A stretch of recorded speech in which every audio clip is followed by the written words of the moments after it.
Some stories find us when we least expect them. They arrive like an old letter tucked into a coat pocket, forgotten until the fabric wears thin and the paper falls out. This one came to me on a quiet autumn evening, the kind where the sky turns the color of ripe peaches and the air carries the first hint of wood smoke. It is a tale about debts that outlive the men who owe them, about names stolen and names reclaimed, and about a single piece of paper that held more truth than a whole courthouse full of lawyers. I reckon you might know someone who has carried a burden like this. Perhaps you have carried one yourself.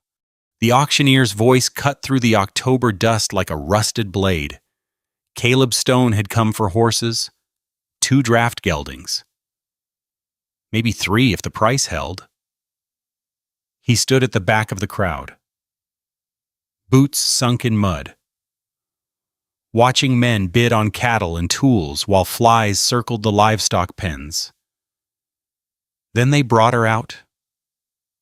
She walked with her head down, wrists bruised purple and yellow, a dress so thin he could count her ribs. The tag around her neck read, Grace, domestic labor, $12 starting. Caleb's coffee went cold in his hand. He knew that jawline. He knew the way her shoulders curved inward. The exact angle of cheekbones he had seen on another face 17 years ago. A face belonging to a man who had pulled him from a flooded river and held him until the shaking stopped. Thomas Mercer's face. The auctioneer yanked her arm to show she had all her fingers. She did not flinch. His hand went up before his mind caught up. $12? If this story has stirred something familiar in you, I would be grateful to know where you are listening from today. As the old folks used to say, a story shared is a burden halved. The wagon jolted over a rut, and the girl's shoulder knocked against the sideboard. She did not move to brace herself, did not look up. Caleb kept his eyes on the road. The reins felt tight in his grip. You got a last name? Nothing. Where you from? Her lips moved. Missouri. One word. Flat as creek water in August. He tried 2 more questions, got 2 more syllables, then he stopped asking. The ranch house came into view as the sun dropped behind the hills. Martha stood on the porch, dish towel over her shoulder, squinting at the wagon. Her face changed when she saw the girl. Lord have mercy, Martha said. Not a curse, a prayer. She took Grace inside without another word. Caleb unhitched the horses and led them to the barn. He brushed them down slow, listening to the wind push against the walls, trying to make sense of the weight sitting on his chest. When he came into the kitchen, Martha had Grace sitting by the stove, a basin of water on the table, muslin strips, the smell of lye soap and something herbal from the cedar chest. Martha was cutting thread from the hem of Grace's dress. Someone stitched this in, Martha said, not looking up. Tight, meant to stay hidden. She pulled out a folded paper, brown at the edges. Creased so many times the fibers had started to separate. Grace stared at it like she had never seen it before. Caleb took the paper to the window where the last daylight still held. The handwriting slanted hard to the right, ink blotted in places. Words cramped together like the writer was running out of time. My name is Nettie Boone. I served the Mercer family for 31 years. He read faster. The child they call Grace is not an orphan. Her true name is Grace Eleanor Mercer, daughter of Thomas Mercer of Mercer Valley, Missouri. His throat closed. When Mr. Mercer died of fever, his cousins, the Holloways, took the child. They claimed the estate. They sold her to keep her silent. The paper trembled in his hand. I am dying. I cannot carry this sin to my grave. God forgive me for my silence. Protect her. Caleb looked up. Grace sat with her hands folded in her lap, waiting for whatever came next, the way a dog waits for a blow. She had no idea who she was. Caleb did not sleep.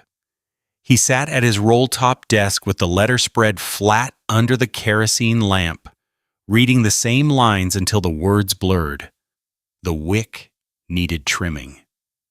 Shadows climbed the walls and shrank back down with each flicker. Thomas Mercer's daughter. He pressed his thumb against his eyelids until colors swam in the dark. 17 years ago, the Yellowstone had swallowed him whole. Current like a fist. Water so cold it stopped his heart for half a beat. He had gone under twice before a hand grabbed his collar and hauled him onto a sandbar. Thomas Mercer. A stranger passing through. A man who asked for nothing in return except that Caleb pay the kindness forward someday. 3 months later, Thomas was dead of fever. Caleb had heard the news secondhand. Too late to attend the funeral. Too far away to do anything but carry the debt like a stone in his pocket. Now the debt had a face. Bruised wrists, hollow eyes, a body that flinched at sudden movements. He pulled out a sheet of paper, dipped the quill, began a letter to the territorial marshal in Helena. To whom it may concern, he stopped. What proof did he have a dying woman's confession? Written on ledger paper, with no witness and no seal? Against that, the Holloways would have deeds, signatures, court records, lawyers, money. He crumpled the paper and threw it into the cold fireplace. The floorboards creaked behind him. Martha stood in the doorway, a shawl over her nightgown, gray hair loose around her shoulders. You read it, she said. Not a question. Caleb nodded. Martha crossed the room and sat in the chair by the window, the one his wife used to sit in, before the cholera. Neither of them mentioned that. What are you going to do? I don't know. If you tell her who she is, those people will come looking. I know. If you don't tell her, she loses everything that belongs to her. I know that too. Martha folded her hands in her lap. Her knuckles were swollen from years of work, bread dough, laundry, horses that needed tending when there was no one else. That girl has been broken down to nothing, Martha said. You saw how she sat at the table, waiting for permission to breathe. She needs strength before she needs truth. Caleb turned the words over in his mind. Strength before truth. It sounded right. It also sounded like an excuse to avoid the harder path. How long? He asked. Long as it takes. You'll know when she's ready. He looked at the letter on his desk. Nettie Boone's handwriting. The last act of a woman trying to make peace with her conscience before she met her maker. And if the Holloways find her first, Martha's jaw tightened, then we deal with that when it comes. She left without saying goodnight. Caleb sat in the dark until the lamp burned out. Dawn came gray and cold, frost on the grass, mist rising off the pasture like smoke from a distant fire. Caleb stood at the kitchen window with a cup of coffee going lukewarm in his hands. The copper pot sat on the stove behind him, still half full. Martha was out feeding the chickens.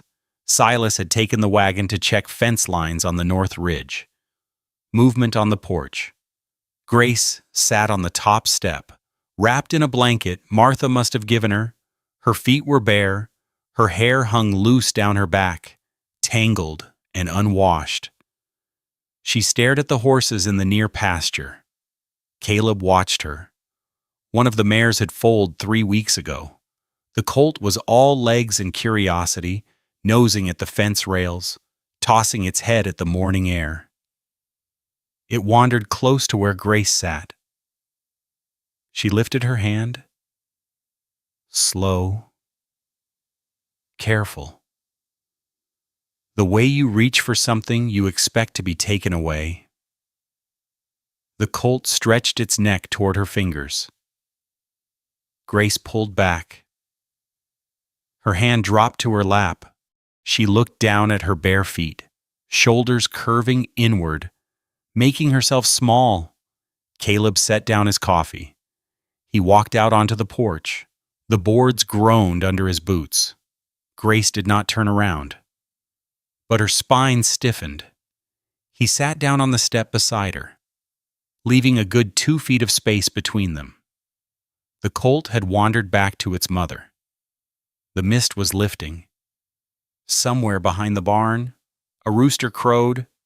"You sleep any?" Caleb asked. "Some." "Martha make you breakfast?" "Yes, sir." "Sir," like he was her owner. His stomach turned. "You don't have to call me that." She said nothing.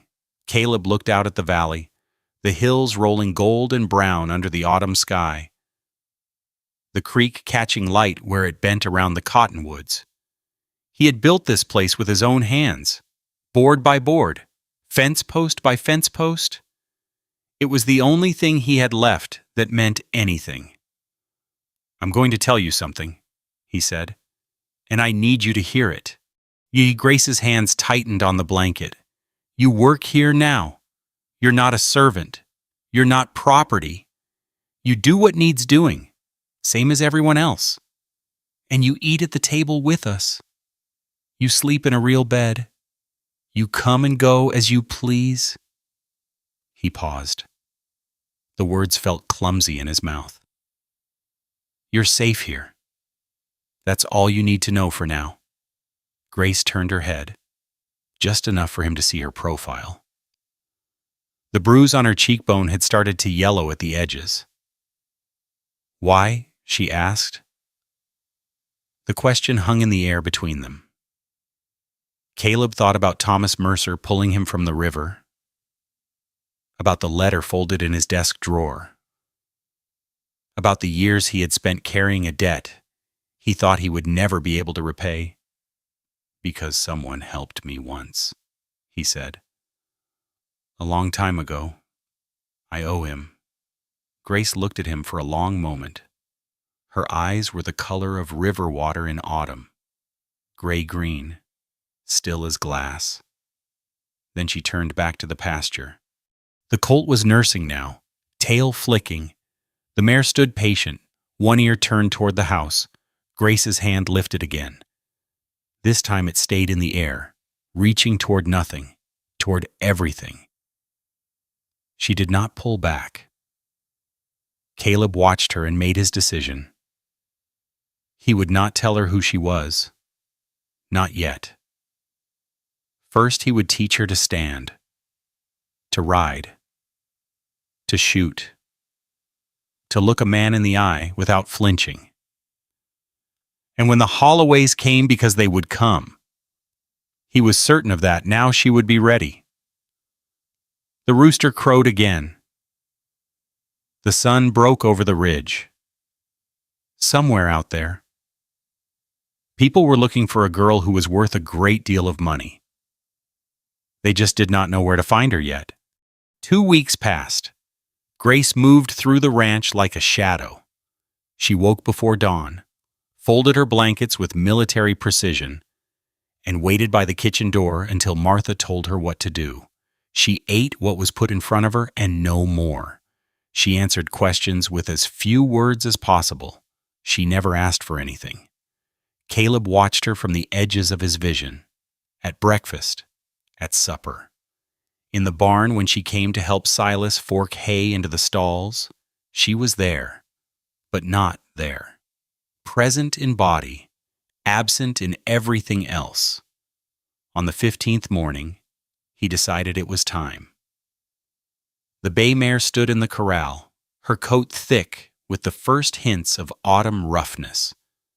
Caleb led Grace to the fence and handed her a bridle. "Put this on her." Grace looked at the leather straps. The brass buckles caught the early light. "I don't know how." "I'll show you." He climbed over the fence, and she followed. The mare's ears swiveled toward them. Caleb held up the bridle and pointed to each piece. "Headstall goes over the ears, bit goes in the mouth. You hold it like this. See open hand under the chin. Other hand on top of the head. Let her smell you first." Grace took the bridle. Her fingers trembled. The mare shifted her weight, just a small movement, one hoof to another. Grace flinched backward so fast she nearly dropped the leather. Caleb did not reach for her, did not speak. He stood with his arms loose at his sides and waited. Grace's breathing was fast and shallow. Her knuckles had gone white around the reins. "She moved," Grace said. "Horses do that. I thought—" She stopped, swallowed. Caleb could see the pulse jumping in her throat. "Horses don't care what you were," he said. "Only what you are right now. This mare doesn't know where you came from or what happened to you. She just wants to know if you're going to hurt her or help her." Grace looked at the mare. The mare looked back, dark eyes calm, tail swishing at a fly. "Try again." Grace stepped forward. The mare's ears went up. Grace stopped, waited, then took another step. She held out her hand. The mare stretched her neck and snuffled at Grace's palm, lips soft and searching. "Good. Now the bridle." Grace lifted the headstall. Her hands shook. She got the bit to the mare's lips, but when she tried to slide it into the mouth, the mare tossed her head. The bridle slipped. Grace grabbed for it, missed, and the whole thing fell into the dirt. She stood there staring at it like she had broken something that could not be fixed. "Pick it up." Grace bent down. Dust on her fingers, dust on her dress. She brushed off the bit and tried again. The mare would not open her mouth. "Press your thumb into the corner," Caleb said, "where there's a gap in the teeth. She'll open." Grace tried. The mare turned her head away. Third attempt. The bit got halfway in before slipping out again. Grace's shoulders started to curve inward, that familiar posture of defeat. "One more time." "I can't. One more time." Grace looked at him. Her eyes were wet, but nothing spilled over. She turned back to the mare, took a breath that lifted her whole chest, and tried again. Thumb in the corner, bit against the teeth. A gentle push. The mare opened her mouth. Grace slid the bit in, pulled the headstall over the ears, and buckled the throat latch before anything could go wrong. Her hands were shaking so badly the brass buckle clicked against itself, but she did it. "There," Caleb said. "That wasn't so hard." Grace did not answer, but something in her face had changed. A loosening around the jaw, a fraction of an inch less tension in the shoulders. It was not much. It was enough. That evening, the smell of bread dough filled the kitchen. Martha stood at the big wooden table, her hands coated white to the wrists. A stoneware crock of sourdough starter sat open beside her, its yeasty tang mixing with the warmth from the iron stove. Grace hovered near the doorway. "Come here," Martha said. "You're going to learn to make bread." "I don't know how," Martha snorted. "Neither did I. Once. Hands in the bowl." Grace approached the table like it might bite her. Martha dumped a mound of dough onto the floured surface and pushed it toward the girl. "Knead it. Push with the heel of your hand. Fold it over. Turn it. Push again. Grace touched the dough. Her fingers sank into the soft mass. Harder than that? It's not going to break. Grace pushed. The dough yielded, then sprang back. Fold, turn, push. Something shifted in Grace's posture. Her hands moved again, more confident this time.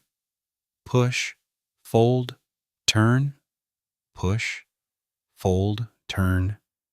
A rhythm emerged. Her shoulders dropped. Her breathing slowed. Martha watched without saying anything. Grace's hands kept moving. The dough grew smoother, more elastic. Push, fold, turn. The motion was automatic now. Something deeper than thought. A crease appeared between Grace's eyebrows. Not confusion. Concentration. Memory. "I've done this before," she said. The words came out barely louder than a whisper. "I expect you have." Grace looked down at her hands. Flour dusted her knuckles.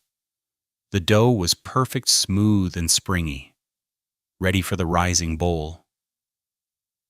"I don't remember learning it."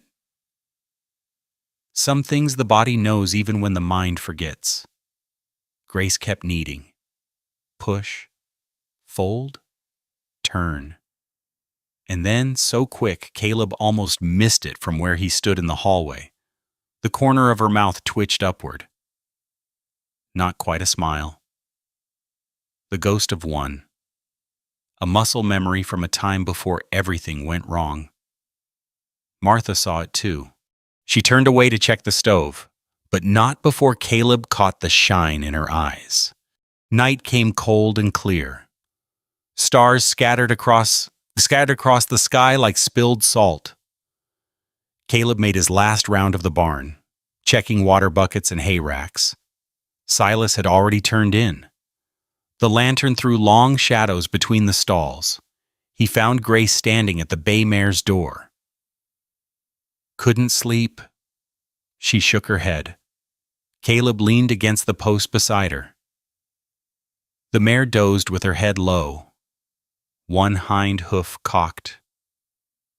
3 stalls down.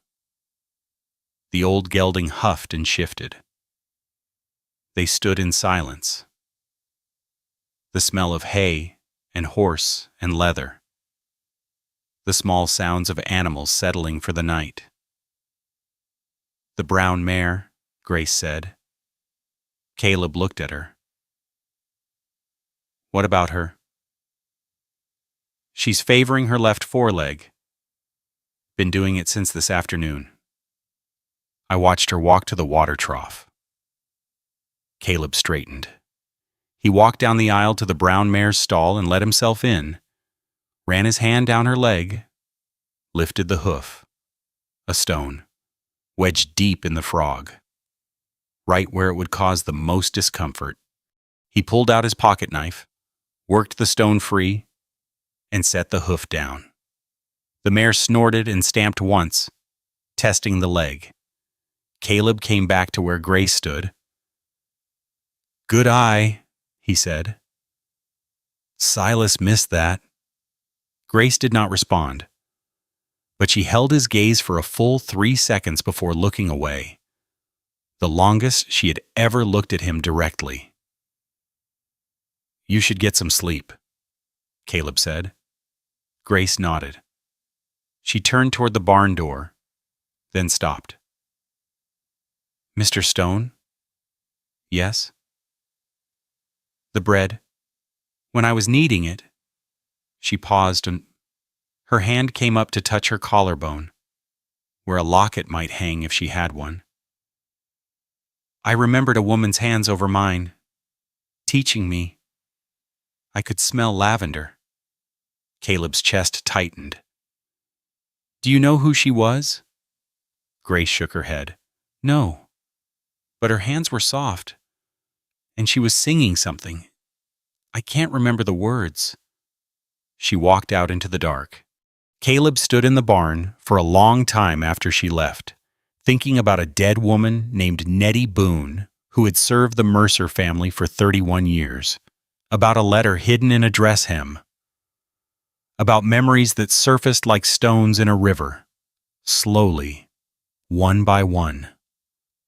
Grace was starting to remember.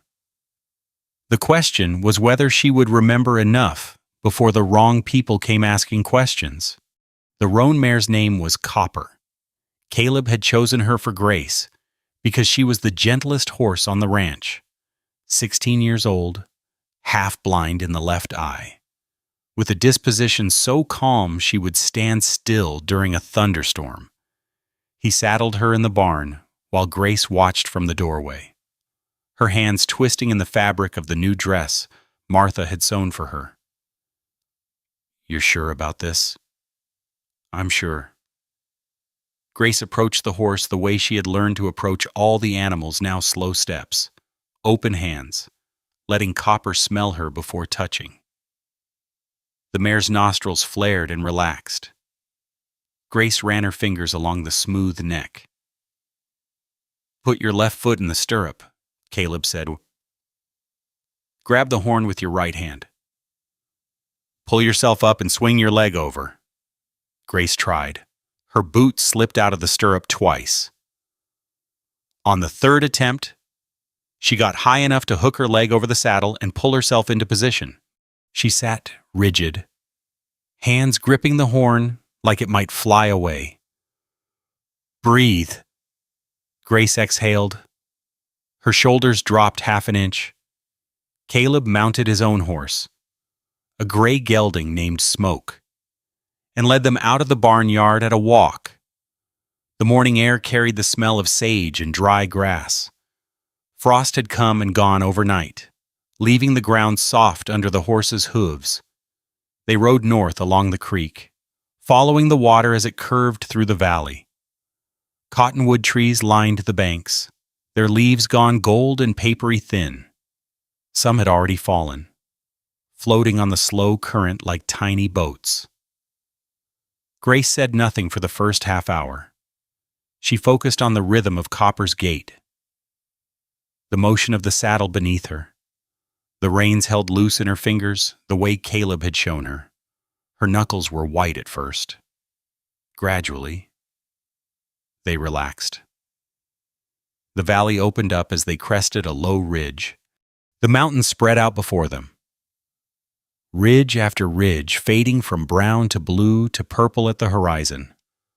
The sky stretched endless overhead. That particular shade of autumn blue that seemed deeper than any other time of year.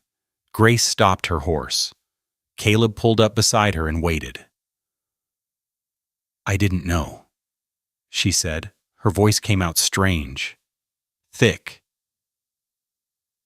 "Didn't know what I didn't know?" She swallowed. "The world was this big." She sat there staring at the mountains. The wind pushed at her hair, pulling strands loose from the braid Martha had plaited that morning. Her face held an expression Caleb had not seen before, something between wonder and grief. He thought about all the years she must have spent inside walls, doing what she was told, going where she was pushed, never looking up, never looking out. "It goes on for a good while yet," he said. "Past those mountains, there's more mountains, then desert, then the ocean. The ocean. Salt water far as you can see, far as you... Waves taller than a man?" Grace shook her head slowly. Not disbelief.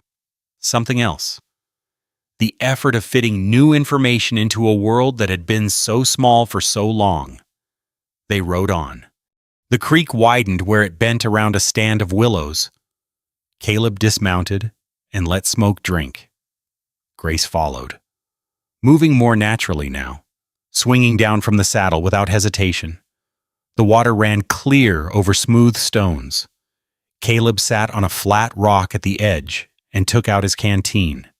Grace stood beside Copper, one hand on the mare's shoulder, watching the current. "Mr. Stone." "Yes. Why do you live out here alone?" The question caught him off guard. He took a drink from the canteen, buying time. "Not alone. Martha's been here 15 years. Silas, almost 10. But no family." Caleb screwed the cap back on. The metal was warm from sitting against his hip. "Had a wife once. Sarah. She died of cholera the second summer after we built this place." Grace turned to look at him. "I'm sorry. Long time ago now." The creek made soft sounds over the rocks. A hawk circled high overhead, riding the thermals. "Someone helped me once," Caleb said. He had not planned to say it. The words came out on their own. "A man I barely knew. He pulled me out of a river when I was drowning. Didn't ask for anything in return. Just told me to pass it on when I got the chance." Grace waited. "He died a few months later. Fever. I never got to thank him proper." Caleb looked at the mountains. The truth sat on his tongue like a stone. He could tell her now. Tell her everything. The letter. The name. The inheritance that was rightfully hers. But when he looked at her face, the softness that had started to replace the hunted look, the curiosity that had begun to surface in her eyes, he could not do it. Not yet. She was still too fragile. The weight of the truth might break something that had only just started to mend. "We should head back," he said. "Martha will have supper on." Grace nodded. She mounted Copper without help this time. Her posture in the saddle had changed over the course of the ride, less rigid, more balanced, like her body was starting to remember how to trust the horse beneath her. They rode back toward the ranch as the sun dropped behind the western ridge. The kitchen was empty when Grace came in to wash up for supper. She could hear Martha out back, calling the chickens in for the night. The smell of stew drifted from the pot on the stove. Onions, beef, potatoes. Her stomach tightened with hunger. She moved through the hallway toward the wash basin. The door to Caleb's study stood half open. She had never been inside. Had never thought to look. "Mr. Stone," she called. "Martha says supper's nearly ready." No answer. The room was empty. She turned to leave. But something caught her eye. On the desk, beside the kerosene lamp, sat a small case, velvet-lined, the kind used for jewelry or precious things. Inside it, propped at an angle to catch the fading light from the window, was a photograph. Grace stopped. The photograph was old. The edges had started to curl, and the image had faded to sepia tones. But the face was clear enough. A man, young, maybe 30, strong jaw, wide-set eyes, dark hair combed back from a high forehead. He wore a suit jacket and a serious expression, the kind people wore when they sat for formal portraits. Grace's hand moved before she could stop it. She picked up the case and carried it to the window where the last daylight still held. The face looked back at her. Her skin prickled. The hair on her arms stood up. She knew this face. Not from memory, she had no memory of it. But she knew it the way she knew the shape of her own hands, the way she had known how to knead bread without being taught. The recognition came from somewhere deeper than thought. The jaw was her jaw. The eyes were her eyes. The forehead was the forehead she saw every time she looked into a mirror or a still pond. "That's Mr. Thomas Mercer." Grace spun around. Martha stood in the doorway, a basket of eggs in her arms. Her face gave nothing away. "Who? A man Mr. Stone knew a long time ago. Martha crossed to the stove and set the basket down. A good man. He died too young. Grace looked at the photograph again. Her hands had started to shake. Why does Mr. Stone have his picture? Because he owes him a debt. Martha lifted the lid of the stew pot and stirred. Steam rose around her face. Some debts take a lifetime to repay. Grace wanted to ask more. The questions pressed against her chest like trapped birds. But Martha's shoulders had gone stiff, and she stirred the stew with the particular focus of someone who did not wish to speak further. Grace set the photograph back on the desk. Her fingers left a smudge on the velvet. She walked to the wash basin and poured water from the pitcher. Her reflection wavered in the bold, dark hair, gray-green eyes. The angle of the jaw she had just seen in the tintype. A good man? Died too young. The water stilled. Her face looked back at her. For the first time since she could remember, Grace wanted to know who she was. Not what she was called, not what name the Holloways had given her. She wanted to know where she came from, who her people had been. She wanted to know why she had a dead man's face.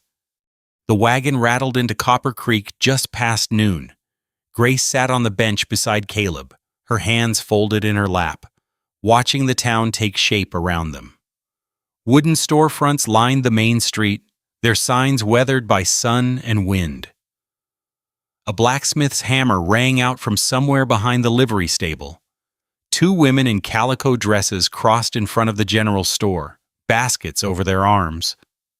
Heads bent together in conversation. Grace's chin stayed level. Her shoulders did not curve inward. Caleb noticed.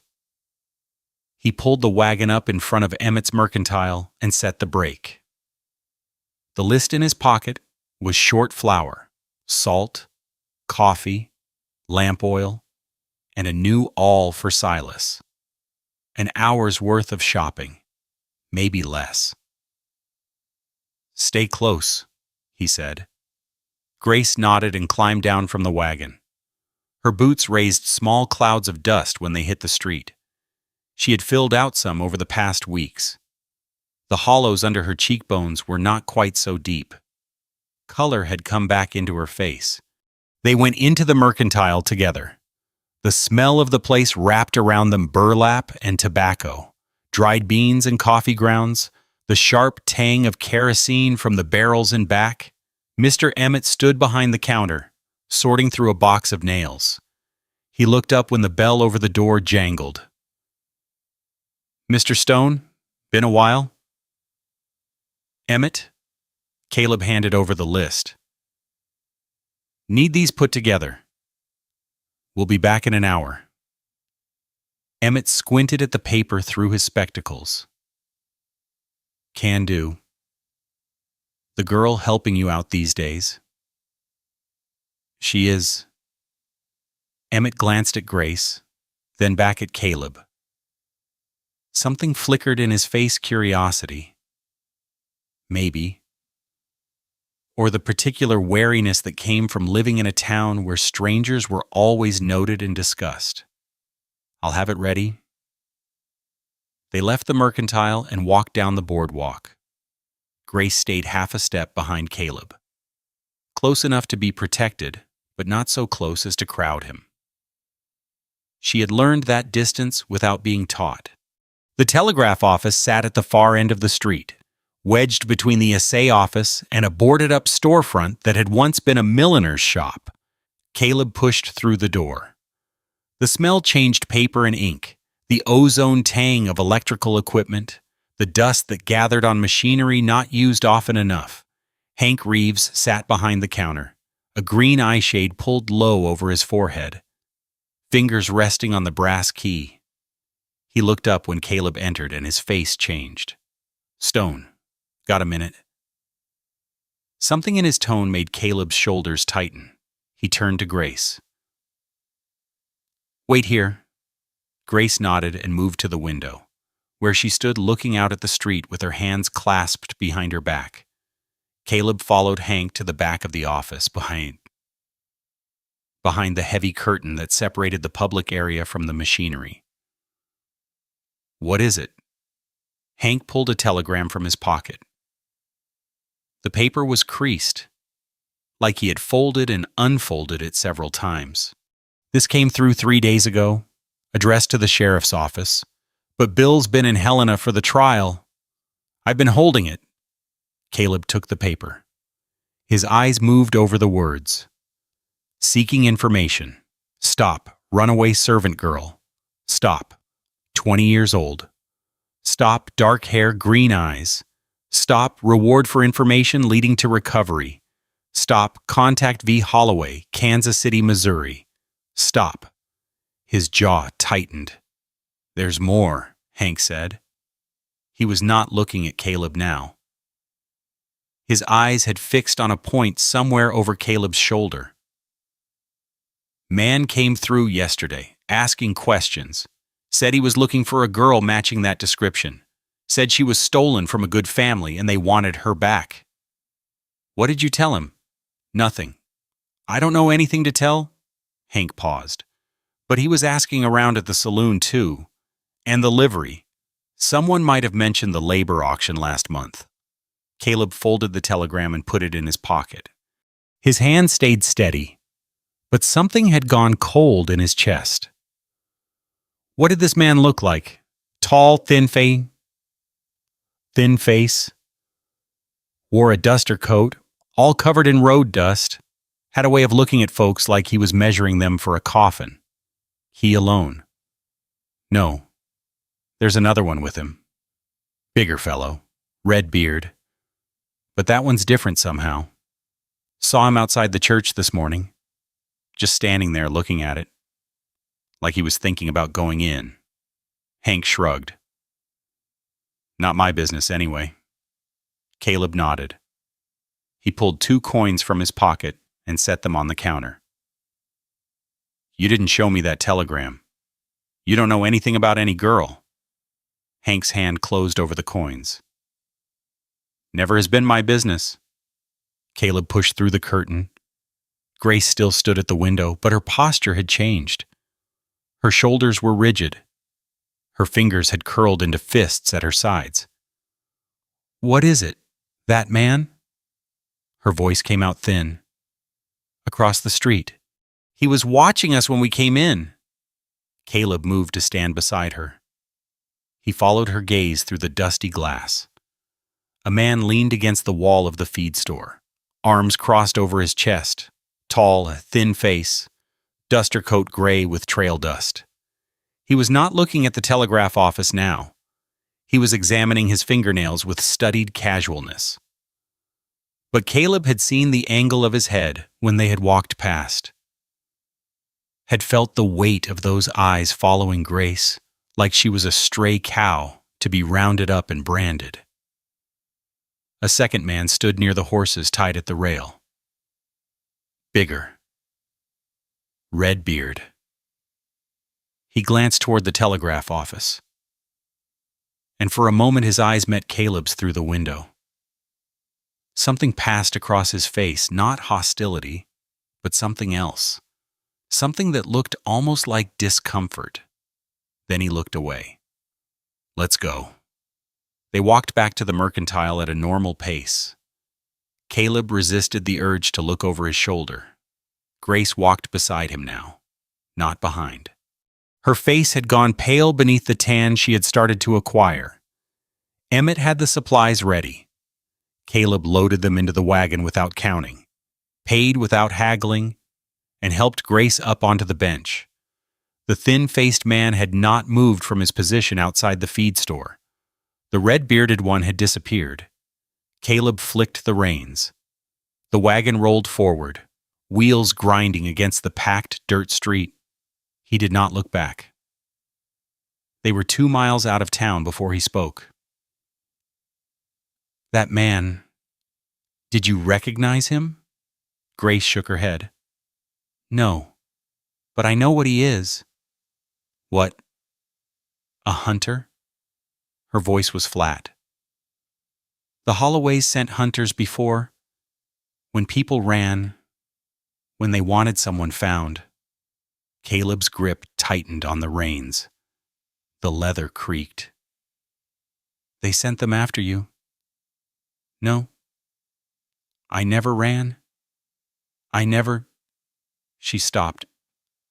Her hands had started to shake. She pressed them flat against her thighs. There was a woman once. She worked in the kitchen. She tried to leave. They found her in 3 days. Brought her back. Caleb waited. I don't know what happened to her after that. They took her somewhere. I never saw her again. The wagon rattled over a rut. The jars of preserves in the back clinked together. Listen to me, Caleb said. Some people are looking for you. People from your past. They don't mean you well. Grace turned to look at him. Her face had gone still. In that way, he had come to recognize the stillness of someone preparing for a blow. Do they know where I am? Maybe. Maybe not. That man was asking questions, but he might not have gotten answers. And if he did, Caleb looked at the road ahead. The ranch house would come into view in another mile. Home. Safety. For now. Then we'll be ready. Grace was quiet for a long moment. The wagon wheels turned and the horses' hooves thudded against the packed earth. A hawk circled overhead, riding the thermals. Mr. Stone. Yes. Teach me to shoot. He looked at her. Her jaw was set. Her eyes had gone hard in a way he had not seen before. Not the hardness of anger, but something else. Resolution. The decision to stop being prey. You sure about that? I'm sure. Caleb turned back to the road. The ranch house had appeared on the horizon, small and solid against the brown hills. Tomorrow morning, first light. We'll start with the Winchester. Grace nodded. She did not say thank you. She did not need to. Behind them, somewhere on the road to town, a man in a duster coat was writing a telegram of his own. The Winchester kicked against Grace's shoulder. The tin can sat untouched on the fence post 30 yards away. Again, Caleb said. Grace worked the lever. The spent cartridge spun out and landed in the grass at her feet. She raised the rifle, settled the stock against her shoulder, and lined up the sights the way Caleb had shown her. Front bead centered in the notch. Target just above. Breathe out. Squeeze. The rifle cracked. The can jumped off the post and tumbled into the dirt. Better. Grace lowered the weapon. Her shoulder ached from the recoil. Her fingers smelled of gun oil and burnt powder. She had been out here since dawn, working through the box of cartridges Caleb had given her. And her arms had started to tremble with fatigue, but she did not ask to stop. Silas set up 3 more cans. He moved with the particular stiffness of a man whose joints remembered too many cold nights on the ground. When he finished, he walked back to stand beside Caleb, and Grace saw them exchange a look she could not read. 3 shots, Caleb said. Take your time. Grace raised the rifle. Her arms shook. She forced them steady through willpower alone. Sighted. Fired. Miss. Worked the lever. Sighted. Fired. The second can spun away. Worked the lever. Her arms were shaking badly now. She could feel the tremor running from her shoulders down through her wrists. The front sight wavered. Steady, she tried. The sight danced. She squeezed the trigger anyway. The bullet kicked up dirt 2 feet to the left of the target. Grace lowered the rifle. Her jaw was clenched so tight her teeth ached. "Not bad for a first morning," Caleb said. "Will?" The sky split open. Thunder rolled across the valley, so loud and sudden that Grace dropped the rifle. She stumbled backward, boots catching on the uneven ground, and went down hard on her backside in the mud left over from last night's rain. The impact drove the air from her lungs. Mud soaked through her dress, cold and thick. She tried to push herself up, and her hand slipped, and she went down again. This time on her side, mud splashing up onto her face and into her hair. For a moment she just lay there. The sky had gone dark. More thunder. The first fat drops of rain began to fall, striking the ground around her like small fists. Grace pushed herself onto her hands and knees. Mud dripped from her chin. Her dress was ruined. She could feel the cold seeping through the fabric, pressing against her skin. When she looked up, Caleb and Silas were both staring at her. She had fallen in the mud like an animal, like a dog. The heat rose in her face. Her throat closed up. She had spent weeks learning to stand straight, to hold her chin level, to look people in the eye. And now here she was, on her hands and knees in the filth, no different from the creature they had bought at auction.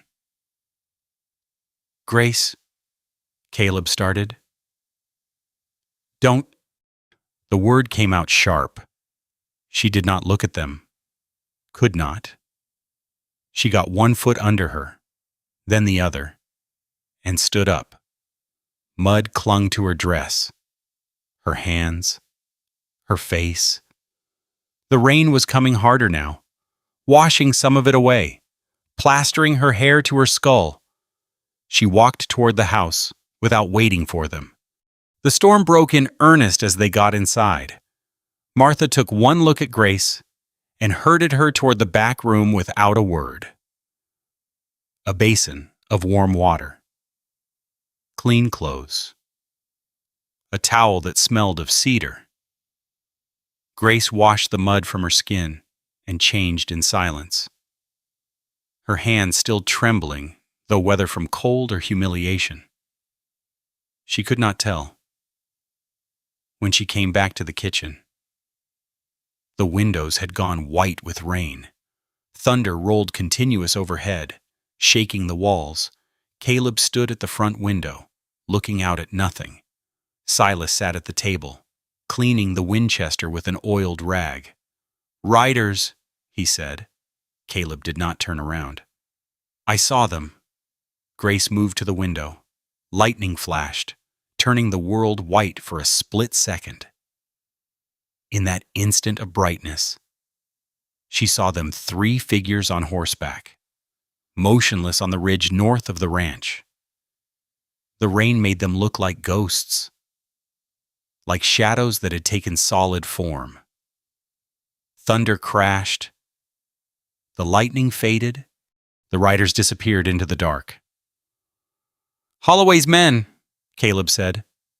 Grace's stomach dropped.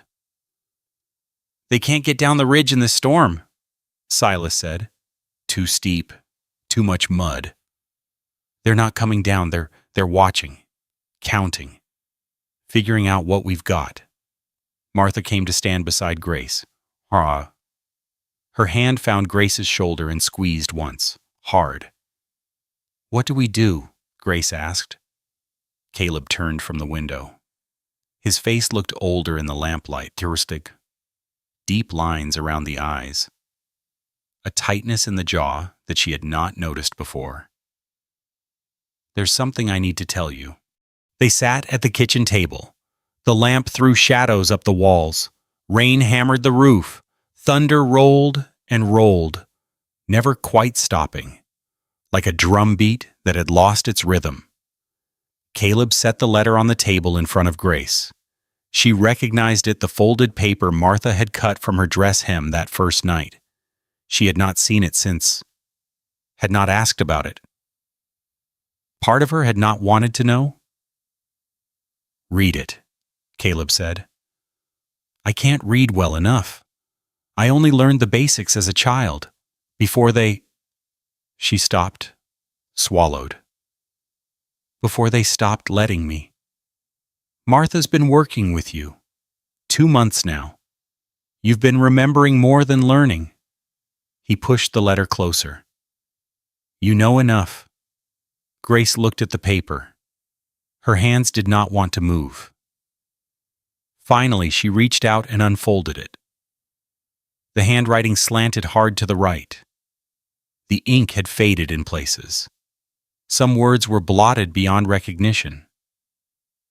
But others were clear enough. She moved her lips as she read, sounding out the letters the way she had slowly been relearning. Her finger traced under each word. "My name is Nettie Boone." She knew that name. Something stirred in the back of her mind. A face, weathered skin, gray hair pulled back tight, hands that smelled of lavender. "I served the Mercer family for 31 years. Mercer? The name from the photograph. The man with her face. The child they call Grace is not an orphan." Grace stopped reading. Her finger had gone still on the page. "Her true name is Grace Eleanor Mercer, daughter of Thomas Mercer of Mercer Valley, Missouri." The thunder crashed. The lamp flame guttered and steadied. "When Mr. Mercer died of fever, his cousins the Holloways took the child. They claimed the estate. They sold her to keep her silent." Grace read it again. The words did not change. "I am dying. I cannot carry this sin to my grave. God forgive me for my silence. Protect her." The paper shook in her hands. No, her hands were shaking. The paper was still. "Thomas Mercer was the man who saved my life," Caleb said. His voice came from far away. 17 years ago, he pulled me out of a river when I was drowning." Grace could not look up. The words on the page had started to blur. "He died 3 months later. Fever. I never got to thank him. Never got to repay the debt. And I'm—" Grace's voice cracked. She stopped. Tried again. "I'm his daughter. Yes." The world tilted. Grace gripped the edge of the table.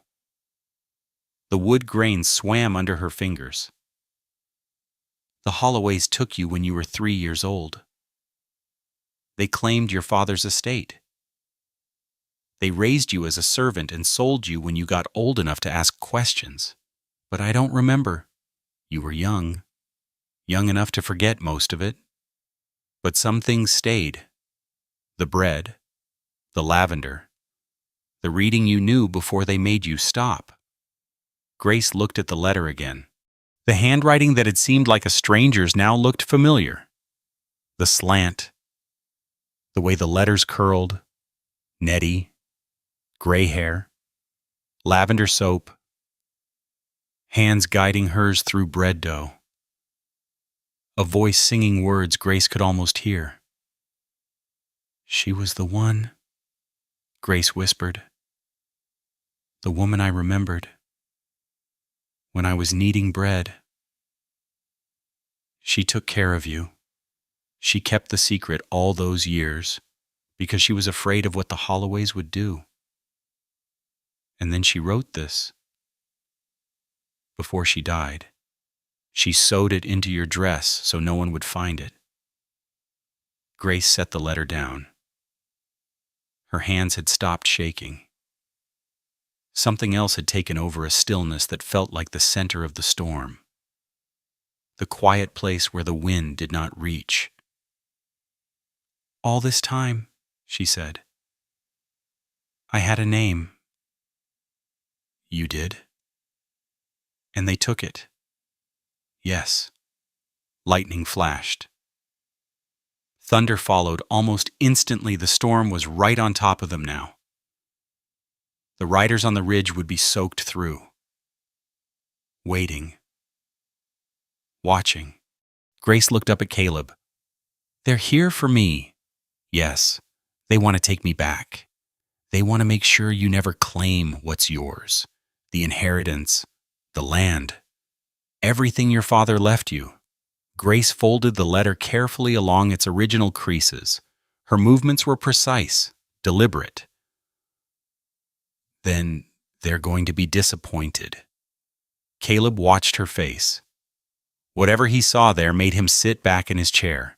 You understand what this means if you fight them. They'll fight back.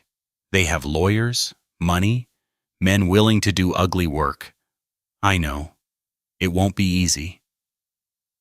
Nothing has been easy. Grace set the letter on the table between them. But I'm not the same person they sold. Not anymore. The thunder rolled on. The rain lashed the windows. Somewhere out there in the dark, the Holloway's men were making their plans. But Grace Eleanor Mercer was making hers. The storm had passed by morning. Grace stood at the kitchen window, watching steam rise from the soaked earth. The world smelled of wet grass and mud and something clean underneath, the way the land always smelled after a hard rain. The sky had gone pale blue, washed clean of clouds. 3 riders came down the ridge at 8:30. She saw them before anyone else did. 2 men on dark horses, flanking a third on a gray mare. They moved at an easy pace, unhurried, like men who had all the time in the world. Caleb. He came to stand beside her. His jaw went tight. Get Martha. Tell Silas to bring his rifle to the porch. Don't run. Grace walked through the house with measured steps. Her heart knocked against her ribs, but her feet stayed steady. She found Martha in the back room, folding linens. They're here? Martha set down the sheet she was holding. Her face did not change. The letter? Where is it? In my dress pocket. Good. Keep it there until you need it. Yeah. They walked to the front of the house together. Silas was already on the porch, the Winchester cradled in his arms, not pointed at anything in particular, just present. Caleb stood at the top of the steps. The riders had reached the yard. They stopped 20 feet from the porch, horses stamping and blowing. The man on the gray mare swung down first. He was perhaps 50 years old, with silver hair combed back from a high forehead and a face that looked like it had been carved from something harder than flesh. His suit was black, his boots polished despite the mud, his hands gloved in soft leather. Vernon Holloway. Grace knew him without being told. The way he held himself, the angle of his chin, the particular way his eyes moved over the porch, cataloging everything Silas and the rifle. Martha in the doorway, Caleb at the top of the steps, and her. His gaze found her and stopped. Something moved behind his eyes. Recognition, maybe, or calculation. Mr. Stone. His voice was smooth, pitched to carry without shouting, the voice of a man used to courtrooms and negotiations. I believe you have something that belongs to me. Caleb did not move. I don't believe we've met. Vernon Holloway? Of Kansas City? He smiled, showing teeth that were too white, too even. I'm looking for a young woman who was taken from my family some weeks ago. A servant girl. She was sold at auction in this territory without proper authorization. That's so. I have documentation. Holloway reached into his jacket and produced a folded paper. A certificate of indenture, signed and witnessed. The girl Grace. She calls herself was bound to our household until the age of 25. Her sale was illegal. I'm here to recover her. Grace's hands had gone cold. The letter in her pocket felt like it was burning through the fabric. Caleb did not take the paper. I don't see any girl here matching that description. Holloway's smile did not waver. Come now, Mr. Stone, let's not play games. My men watched your ranch all through the storm. They saw her quite clearly. The two hired men sat motionless on their horses. One was the thin-faced man from town, the one Grace had seen outside the feed store. His eyes were flat, empty of anything resembling conscience. The other was the red-bearded one, Jennings. He sat slightly apart from the thin-faced man, and his gaze kept drifting toward the ground, toward the barn, toward anywhere that was not the porch. The woman on my property is here of her own free will, Caleb said. She's not bound to anyone. With respect, that's not your decision to make. Holloway's voice had taken on an edge. The law is quite clear on matters of indenture. If you refuse to surrender her, I'll be forced to involve the territorial authorities. Do what you need to do. Holloway's smile finally cracked. Beneath it was something harder, something that looked more like his true face. Mr. Stone, I've come a very long way. I've spent a great deal of money. I have no intention of leaving empty-handed. Grace stepped forward. She had not planned to move. Her body made the decision before her mind caught up. One step, then another, until she stood at the top of the porch steps, fully visible, with nothing between her and Vernon Holloway but 20 feet of muddy ground. Grace, Caleb started. No. The word came out steady, stronger than she expected. She looked at Vernon Holloway, looked at the face she had seen in nightmares she could not quite remember. The man who had stood in the doorway of a kitchen when she was 3 years old and told Nettie Boone that the child would be raised as a servant from now on. And if anyone said different, there would be consequences. She remembered that now. The memory had come back to her in the night, surfacing like a stone in a river. My name, she said, is Grace Eleanor Mercer? Holloway's face went still. I am the daughter of Thomas Mercer, of Mercer Valley, Missouri. My father died when I was 3 years old. You took me from my home. You stole my inheritance. You raised me as a slave and sold me when I got old enough to ask questions. Her voice did not shake. Her hands did not tremble. And you know exactly who I am. Holloway recovered quickly. The mask slid back into place, smooth as water. The girl is confused, delusional. She's been through a great deal of hardship, and I'm afraid it's affected her mind. Grace reached into her pocket. She pulled out the letter and held it up. This is a confession from Nettie Boone. She served my family for 31 years. Before she died, she wrote down everything. Who I am, what you did, how you sold me to keep me quiet. Holloway's eyes fixed on the paper. His tongue darted out to wet his lips. That document is a forgery. Then you won't mind if I show it to a judge. Silence. The horses shifted. The thin-faced man's hand drifted toward his belt, where a pistol hung in a worn holster. Silas raised the Winchester slightly, not pointing it, just making its presence known. Holloway's smile was gone now. In its place was something colder, something that looked like the face he wore when no one was watching. Miss Grace, or Miss Mercer, if you prefer. He stepped forward, boots squelching in the mud. Let me be very clear with you. I have documents. I have lawyers. I have witnesses who will swear under oath that Thomas Mercer had no surviving children, that the estate passed legally to his cousins, that you are nothing more than a deranged servant girl with a stolen letter and a head full of fantasies.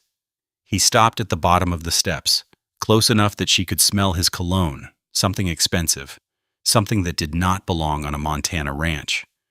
You can go to a judge if you like. You can tell your little story. But I promise you, when this is over, you'll wish you'd come quietly. Grace looked down at him. The morning light fell across his face, revealing the lines around his eyes, the gray in his hair, the softness under his jaw. He was just a man, an old man in an expensive suit, standing in the mud, trying to take back something that had never been his. I'm not afraid of you. Holloway's eyes narrowed. You should be. No. Grace folded the letter and put it back in her pocket. You should be afraid of me. Because I know the truth. And I'm going to tell everyone. She turned to Caleb. I want to go to the territorial judge. Today.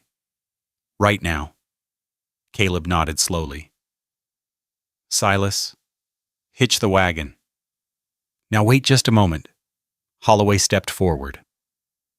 The red-bearded man Jennings swung down from his horse. His hand was on his pistol. His face was hard. But he did not draw. Instead, he walked past Holloway, past the thin-faced man, and stopped at the edge of the porch. He looked up at Grace. Miss... His voice was rough, like he was not used to speaking. I got a daughter, back in Missouri, about your age. Holloway's face twisted. Jennings, what are you... I took this job because I needed the money. Didn't ask too many questions. Jennings reached into his coat. He pulled out a folded paper, not a weapon, and held it up to Grace. This here's the telegram Mr. Holloway sent when he hired us. Says to bring the girl back by any means necessary. Says there's a bonus if she don't make it to no judge. Grace's stomach dropped. Holloway's mask shattered completely. You fool. You absolute fool. Maybe. Jennings set the telegram on the porch railing. But I ain't the one who tried to have a young woman killed. I stood outside that church yesterday morning. And I thought about what my daughter would think if she knew what I was doing. He shook his head. I can't do this. Not for any amount of money. He walked back to his horse, mounted up, and rode away without looking back. The thin-faced man hesitated, looked at Holloway, looked at the telegram on the railing. Then he turned his horse and followed Jennings over the ridge. Vernon Holloway stood alone in the mud. His hands had started to shake. His face had gone the color of old paper. This isn't over, he said. His voice had lost its polish. It cracked on the last word. Grace walked down the porch steps. She stopped 2 feet from him and looked him in the eye. Yes, it is. She picked up the telegram from the railing. Evidence? More evidence. Holloway's mouth opened, closed. He looked at the ridge where his men had disappeared. Then back at Grace. Then at Caleb and Silas and Martha watching from the porch. He was alone, exposed, stripped of everything that had made him powerful. I'll go to the judge myself, he said. I'll contest every... Go ahead. Grace's voice was quiet now, almost gentle. But I'll be there first, and I'll have this telegram. And I'll have Mr. Stone, who knew my father. And I'll have the truth. She turned her back on him, The truth has a way of coming out. Mr. Holloway, Nettie Boone knew that. That's why she wrote the letter. She walked up the steps and into the house without looking back. Behind her, she heard Holloway's boots squelching through the mud as he returned to his horse, heard the creak of leather as he mounted, heard the hoof beats fading as he rode away. But she did not turn around. She had a judge to see. The courtroom smelled of dust and old wood and the particular mustiness of papers that had been stacked in the same place for decades. Grace sat on a wooden bench at the front of the room, her hands folded in her lap.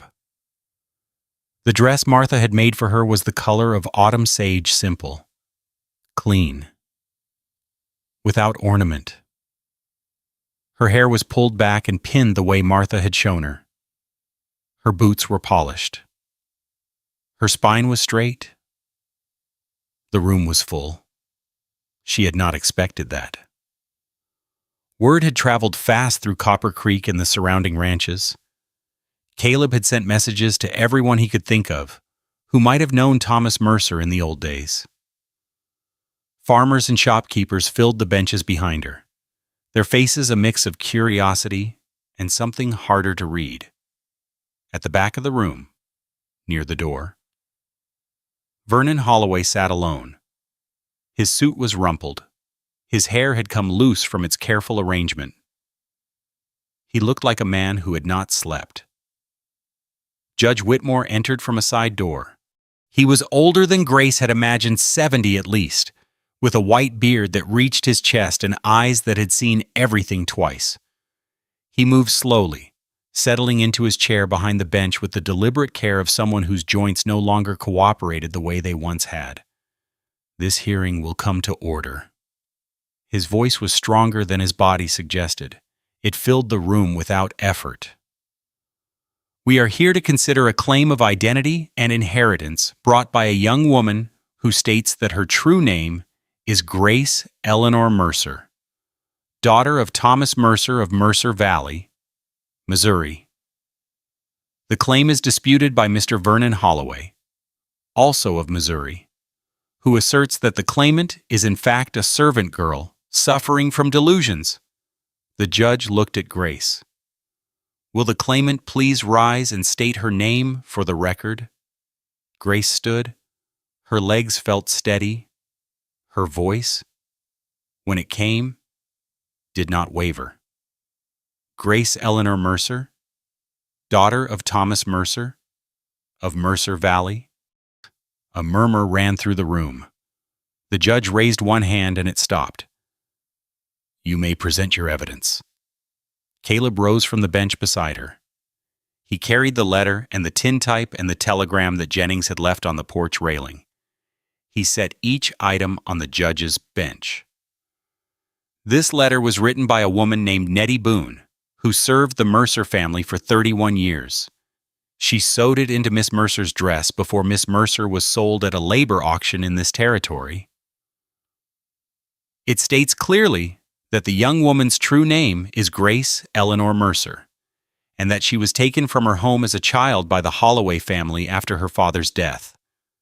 The judge picked up the letter and read it slowly. His expression did not change. This tintype is a photograph of Thomas Mercer, taken approximately 18 years ago. I knew Mr. Mercer personally. He saved my life in a river crossing in the spring of 1870. If you look at the photograph and then at Miss Mercer, you will see the resemblance is unmistakable.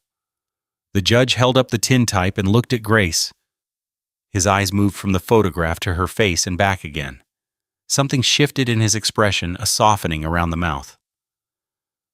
And this telegram was left by one of Mr. Holloway's hired men. It shows that Mr. Holloway offered a bonus if the young woman did not reach a judge. The murmur rose again, louder this time. Vernon Holloway was on his feet. This is outrageous. That telegram proves nothing. It could be a forgery. The letter could be a forgery.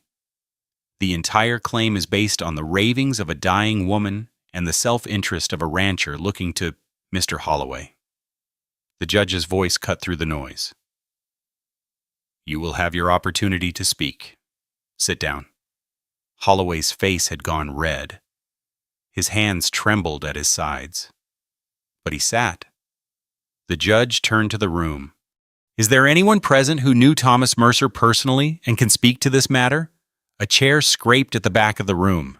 An old man stood up, leaning heavily on a cane. His face was weathered brown, deep creases around his eyes and mouth, white hair thin on his scalp.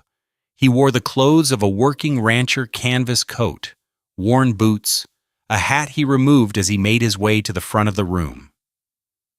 "My name is George Whitfield. I ranched in Missouri for 40 years before I came west. Got Mr. Stone's message 2 days ago and rode through the night." He paused, catching his breath. "I knew Thomas Mercer when he was a young man. I was at his wedding. I saw his daughter born." The judge nodded. "Go on." Whitfield turned to look at Grace. His eyes were pale blue, almost milky with age, but they were steady. "That's Thomas Mercer's jaw. That's his eyes. That's the way he used to hold his shoulders when he was about to say something important." He looked back at the judge. "I'd stake my land on it. That girl is Thomas Mercer's daughter." Holloway was on his feet again. "This man is senile. He hasn't seen Thomas Mercer in decades. How can he possibly be Mr. Holloway?" The judge's voice was quiet now. Dangerous. "I told you to wait your turn." The courtroom fell silent. The judge looked at the evidence spread before him. The letter, the tintype, the telegram. Then he looked at Grace. "Miss Mercer, do you have anything else to add?" Grace stood. Her hands were steady. "Only this, Your Honor. I don't remember my father. I was too young when he died. But I remember a woman who taught me to knead bread. I remember hands that smelled of lavender. I remember being told that I was nothing, that I belonged to no one, that I had no name worth speaking." Her voice caught. She paused, breathed, continued.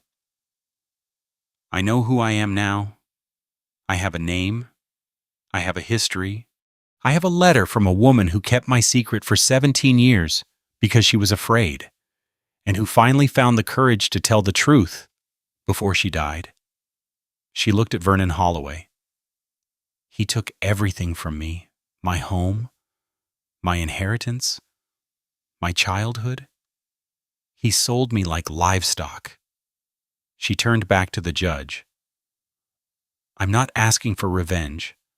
I'm asking for what was always mine." The judge was silent for a long moment. The courtroom did not breathe. Then he spoke. "I will be sending verification telegrams to Missouri to confirm the details of this claim. However, based on the evidence presented today, including the testimony of Mr. Whitfield, the letter from Nettie Boone, the threatening telegram from Mr. Holloway, and the clear physical resemblance between the claimant and the photograph of Thomas Mercer, this court finds sufficient cause to grant temporary recognition of the claimant as Grace Eleanor Mercer." The room erupted. Grace heard voices, movement, the pound of boots on the wooden floor, but it came from far away, like sounds heard underwater. "Furthermore," the judge continued, and the room went quiet again. "Pending full verification, this court orders that the claimant be placed under the legal protection of this territory. Any attempt to remove her by force will be considered a criminal act." He looked at Vernon Holloway. "And Mr. Holloway, that telegram suggests conduct that goes well beyond civil matters. I strongly advise you to find legal counsel before this court reconvenes." Holloway's face had gone gray. He did not speak. He did not move. He sat in his chair like a man who had just watched his entire world collapse. The judge struck his gavel. "This hearing is concluded. We will reconvene when verification arrives from Missouri." The sun was setting when they got back to the ranch. Grace sat on the porch steps, watching the sky turn from gold to orange to purple. The air was cool and smelled of sage and the particular sweetness of autumn grass going dry. Somewhere in the pasture, a horse nickered. The sound was familiar now, comfortable. Caleb came out of the house and sat down beside her. He carried 2 cups of coffee black, no sugar, the way they both drank it. He handed one to her without speaking. They sat in silence for a while. The colors deepened. The first stars appeared. "You can go back to Missouri when this is settled," Caleb said finally. "Claim the estate. Live in your father's house." Grace turned the cup in her hands. The tin was warm against her palms. "I know. It's yours by right." "I know." She took a sip of the coffee. It was hot and bitter and exactly right. "I'm going to sell it." Caleb looked at her. "The Missouri property, all of it? I'll have the lawyers handle the sale and put the money somewhere safe. And then I'm staying here?" The words hung in the air between them. Caleb's face was hard to read in the fading light. "This isn't much of a place," he said. "Hard work. Cold winters. Nothing fancy." "I know. You could have anything you wanted. A house in the city, fine clothes, people waiting on you." Grace set down her cup. "I had people waiting on me once. People who did what I said because they had to. Not because they wanted to. I don't want that." She looked out at the pasture, where the horses stood in silhouette against the darkening sky. "I want this. The work. The animals. Martha and Silas. A place where people say what they mean." She paused. "I want to stay." Caleb was quiet for a long time. When he spoke, his voice was rough. "Why did you help me?" The question caught her off guard. She had asked him the same thing, weeks ago, on this same porch. "What, back there?" "Back? In the courtroom? You could have just taken your inheritance and disappeared? Never thought about this place again?" Grace looked at him. The light had almost gone now. His face was mostly shadow. "You asked me once why you helped me," she said. "You said someone helped you a long time ago, a man you barely knew, and you owed him. I remember.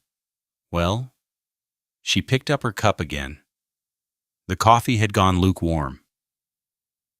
"Now I owe you." Caleb did not speak. His hands rested on his knees, still and weathered. "Your pa?" he said finally, and his voice cracked on the word. He cleared his throat, tried again. "Your pa, he pulled me out of a river once." He stopped, swallowed. The silence stretched. "I owed him. For 17 years. I carried that." Grace waited. He shook his head slowly, looked out at the dark pasture. "I reckon we're square now." He stood up. His knee cracked. He walked to the edge of the porch and stood there, looking out at nothing. "You're family now," he said. "If you want to be." Grace rose and went to stand beside him. The stars were thick overhead. The air was cold. Somewhere in the barn, the bay mare stamped her hoof. "I want to be." They stood together in the darkness, watching the night settle over the valley. The wind came down from the mountains, the stars wheeled overhead, and somewhere in the dark, a coyote sang. There is something quiet that settles in the chest after a story like this one. Not sadness, exactly. Not joy. Something in between tender, perhaps. The way an old photograph feels when you hold it in your hands after many years. Some of us know what it is to carry a name that was given by the wrong people. Some of us know the weight of debts that stretch across decades, across rivers, across the distance between who we were and who we became. Many of us have stood on a porch at dusk, watching the sky change colors, wondering if the life we built was the one we were meant to live. Perhaps you have loved someone without them ever knowing the full measure of it. Perhaps you have been the one who was unseen. It does not need to be answered tonight. The questions can rest where they are unfinished, familiar, allowed to simply be. Not everything requires resolution. Some things just ask to be carried a little while longer, then set down when the time is right. Thank you for staying until the end. Thank you for listening. Thank you.